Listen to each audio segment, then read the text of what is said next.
there, my name is Sylvester, the Rabbi from another planet. Please like, share, and subscribe, and ring the little bell so you're notified when new videos drop. So it is Thursday. It's been 4 days since we saw hit ground zero with Doctor Who, with the timeless children and the gazillion billion doctors, all of them strangely not white or male for some weird reason, but clearly it was colourblind casting. Yeah, no, I'm sure it's just coincidence.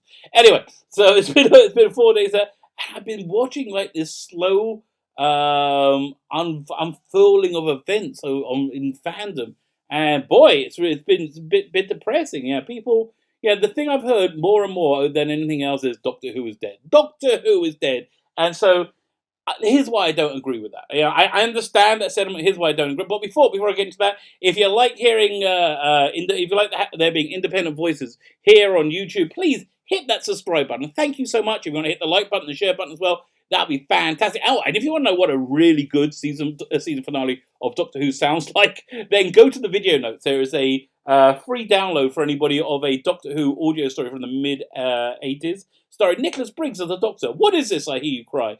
So that's is from a fan group called Audio Visuals that grew up to become Big Finish, and you can really hear the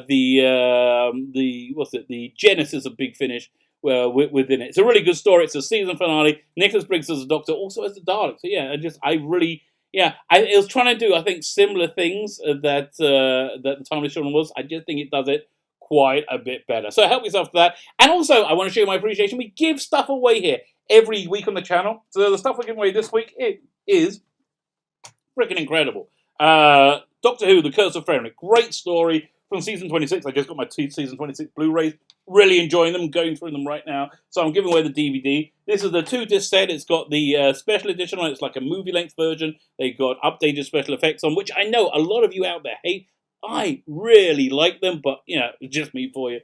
So, yeah, all you need to do to win that is subscribe to the channel. Subscribing being the important part. But if you subscribe, you can still hit the like and the share button as well. Just you're not prohibited from doing that. So subscribe to the channel and then leave the hashtag love. Leave the hashtag love, and I will do I'm doing the prize drawing, I think, on, Sunday? It'll be March 8th when I'm on the TARDIS. So check out the video notes, and I'll give you all the instructions you need. And good luck if you enter.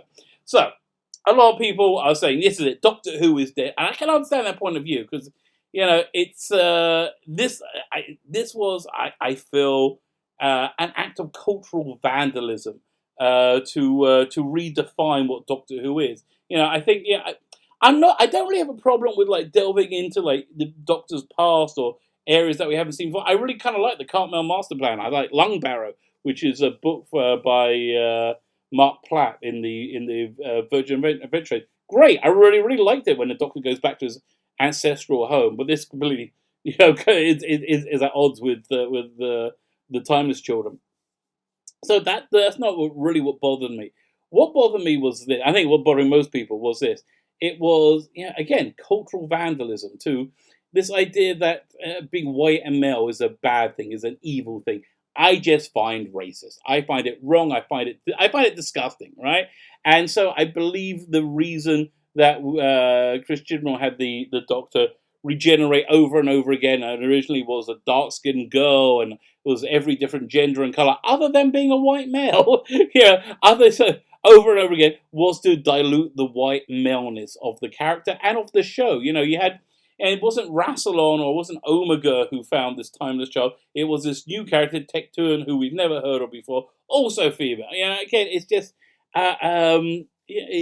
redefined. I think for most fans who are upset, for all fans who are upset, it's redefining Doctor Who at its very nature, at its very core, which people are just not don't feel good about. So people who say it's not redefining Doctor Who at its very core, I'll say they tend to say that there is no differences between the genders, that male and female are completely interchangeable, which is, listen, if you're married and you have children, you know that's nonsense. Men and women are different. Boys and girls are different.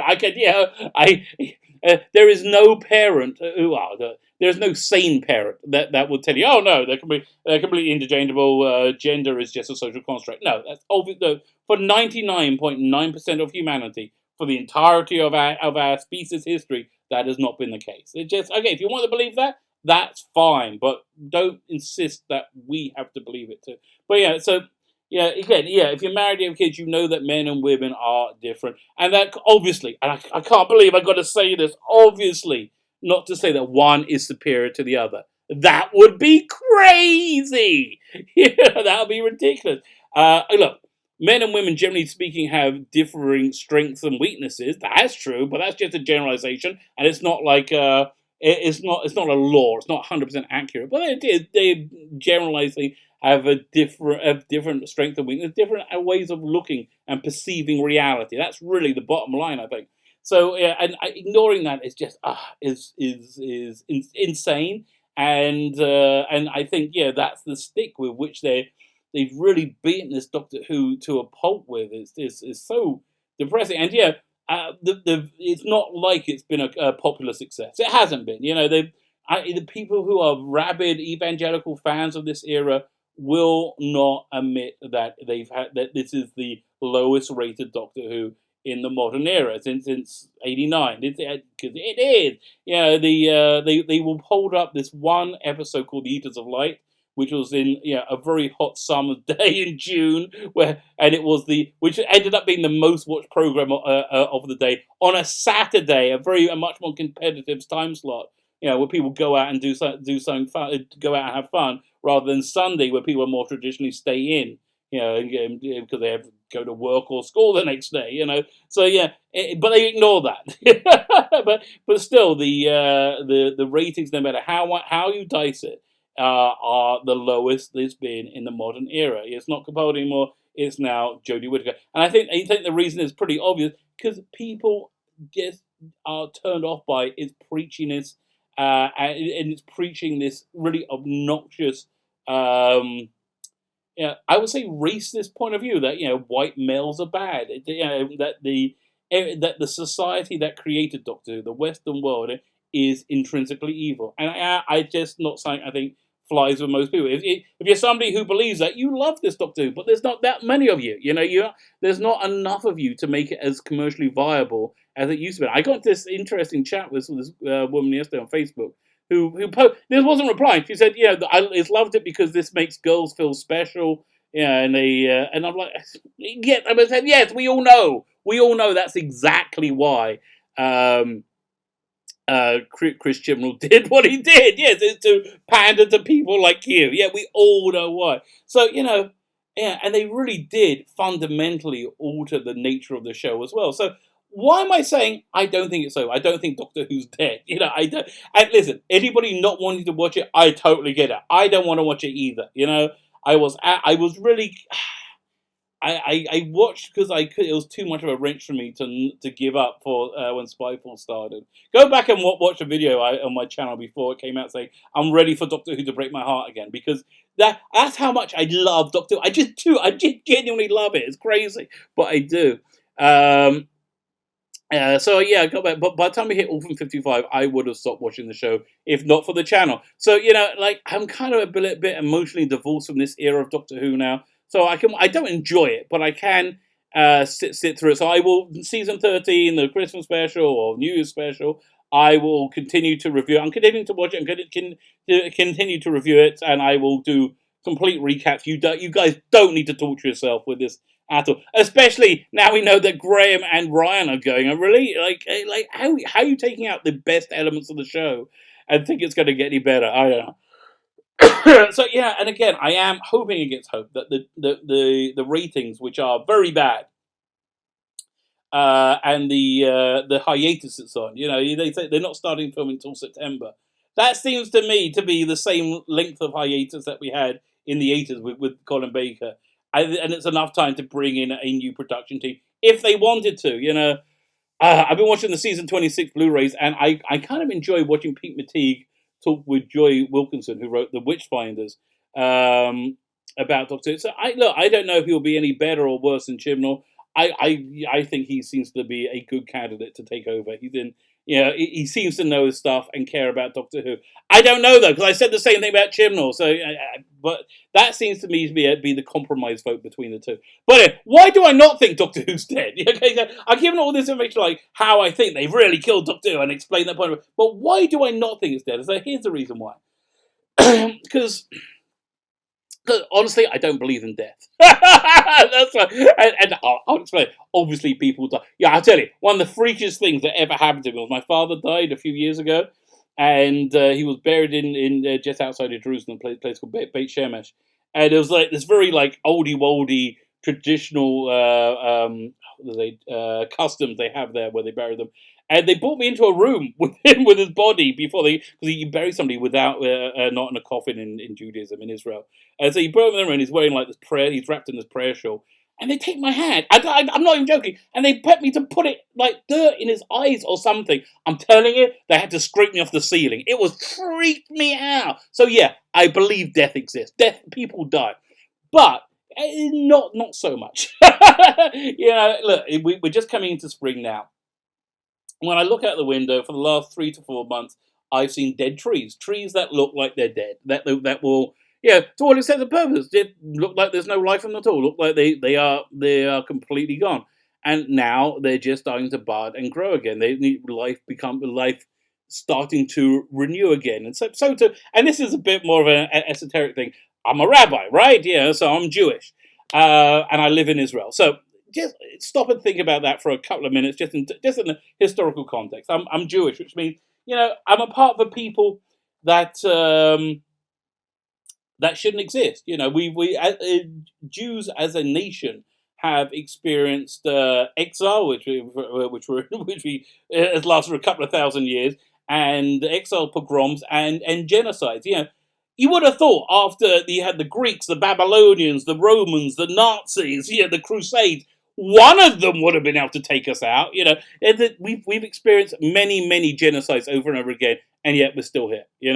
I'm living in Israel, a country that should not exist. By any stretch of the imagination, should not exist. We were a bunch of defeated refugees back in '45 when we came fleeing from Europe, and the British all said. Basically, what was it, 48? The British said, okay, fine, we're just going to leave now. We're just going to leave all the guns and military weapons and everything with these several Arab states that will want to kill you because you happen to be Jewish. We're just going to do that, and we'll see what happens. And amazingly, we survived. Israel survived, and so we pretty much stayed the same way since then. So I'm surrounded by people who want to kill me, who genuinely want to kill me because I'm a Jew, right?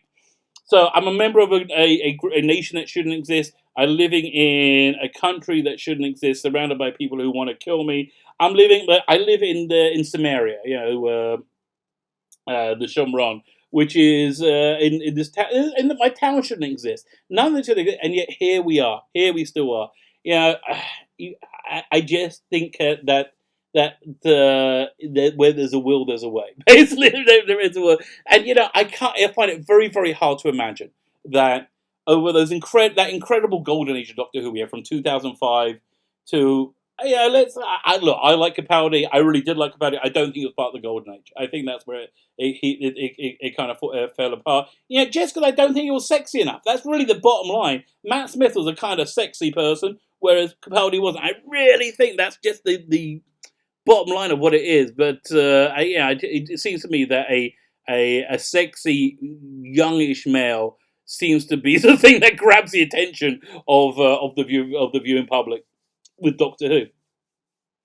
But we had this incredible golden age from with Christopher Eccleston, David Tennant, Matt Smith, and I can't believe that there aren't children out there who were enthralled and just their hearts were taken over by Doctor Who in the same way ours were, and whatever it was. And for me, it was the 70s. For you, it might be the 80s. Somebody else might be the 60s. I don't know. But we all experienced the same thing. We all watched Doctor Who, and our eyes were like saucers, and we were enthralled by it. So I believe that happened again. Well, actually, I'd say I'm nearly 50, and so I've got more perspective on life now than I had when I was like 30. So one of my happiest times of my life is watching Doctor Who with my kids when they were young. It was just wonderful. It was just, I know they love it. I saw my daughter, who's big and grown up now. She was teeny tiny when she loved Rose, and she was like sobbing when Rose left. When I was holding my arm when Rose left, and she was trapped in the other universe, away from the Doctor. Yeah, I can't. So I know it touched the hearts of my children. I can't imagine there aren't children out there whose hearts weren't touched by it the same way ours were. And those children are going to grow up. They're going to grow up, and they're going to want Doctor Who. They're going to want real Doctor Who. They want Doctor Who back the way it was. And I don't think this incarnation of Doctor Who can possibly survive 20 years or 30 years. But one day it will come back. In the words of William Hartnell, one day I will come back. And I think his advice... his advice is better. I'm going to put the clip at the end of the video, and hope I don't get a copyright strike from Invasion of the Daleks. But one day Doctor Who will come back. I can't believe it won't come back. It's not a dead franchise. It's never been a dead franchise. Even when it was cancelled in '89, it didn't die. It turned into an incredible not novel series and in Big Finish, and we kept it alive, and it will be alive. It will come back. We are in for some dark days. We are in some dark years. And painful years, because they are going to trample over. We already have. They're going to trample over the Doctor Who's legacy. I just think eventually this era will be decanonized, and one day Doctor Who will come back. So that's really my hope, my fear, not my fear, my hope, my prayer. For us, that it might take a long time. It might take a long time, and this is probably a bit of a death blow for Doctor Who in the short to mid-term, but one day it will come back, and that's just what I gotta believe in. I really believe it, and it's not like other beloved franchises that were as beloved as Doctor Who and have now gone away. It's not like Tarzan. It's not like Buck Rogers or Flash Gordon. It's not like any of those, and because we are still here. There is still an active fandom who I think is in real mourning and despair right now. So again, my message to you guys is one day it'll come back, and just keep the faith. Keep the faith till that day. And until then, we have plenty of stuff to talk about, plenty of stuff to watch. Big Finish, we have the DVDs, we have the Blu-rays, we have the books. There's plenty of stuff to talk about. I will still be covering the new Doctor Who, so you can keep abreast of what terrible things they're doing. But I'm watching it, so you don't have to. My name is Sylvester Becken, the Rabbi from another planet. Please like, share, and subscribe, and ring the little bell, so you're notified when new videos drop. One day, I shall come back. Yes, I shall come back. Until then, there must be no regrets, no tears, no anxieties. Just go forward in all your beliefs and prove to me that I am not mistaken in mine.